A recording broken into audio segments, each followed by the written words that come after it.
Mike, would you give us your closing statement, 2 minutes? Absolutely. You know, I'm a parent, and not too long ago, they were going to enter public education for the very first time. I became the rah-rah speaker for our district because I was expected to kind of get everybody fired up when we started a new school year. Well, that year, it really hit me. I had trouble sleeping because I was turning my kids, my babies, over to public education. And I discovered there were three things that I wanted. And I'm not much different from any other parent. I want my children to be safe every day. When I drop them off at West End Elementary, I want to pick them up at the end of the day in at least as good a condition as I dropped them off. I want to know when I drop my child off, she's going to get a first-class education. And the third thing I want to know is the adults that I entrust my children with are going to love them and treat them as they would their own children. If we get those three things in every classroom, in every school, great things will happen, whatever the curriculum might be. I want to be a champion for our kids. My heart is in it. I love educated voters. You know, I believe in results over rhetoric. Mr. Wood's a great speaker. I think I'm pretty decent. But this isn't the way to make the decision. You need to check out past performance.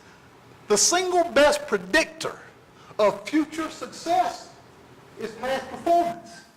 A lot of people can talk about what they will do, what they think they can do when they get there. I can talk about what I've done. I've got the experience.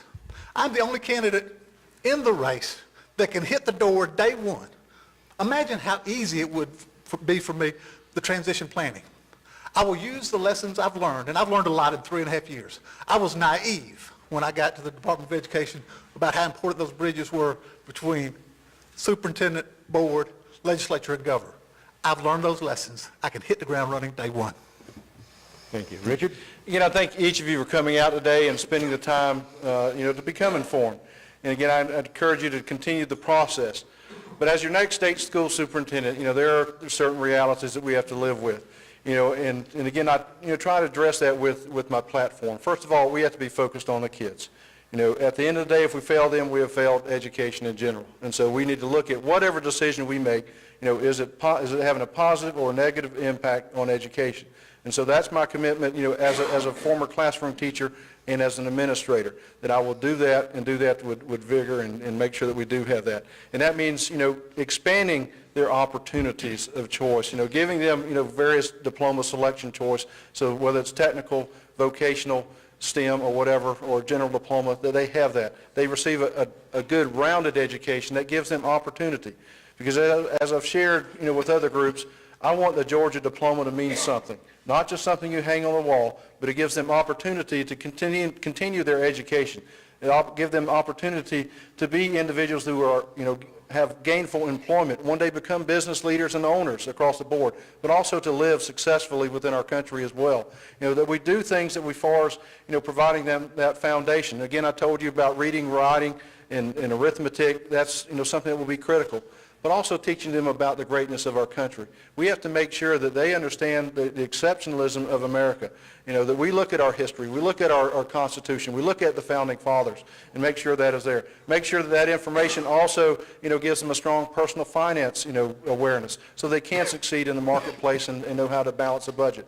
It is something I am passionate about, but in all reality, I cannot do this by myself. I need your help, and that's why I am here, because once I take office, I will not be somebody you see once every 4 years.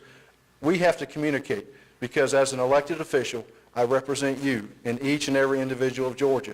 And that's my commitment, to make sure that we provide our kids the very best education possible so that we lead the nation. Georgia will be number one. As I said before, number 6 doesn't count. Number 1 is what our goal is. Thank you.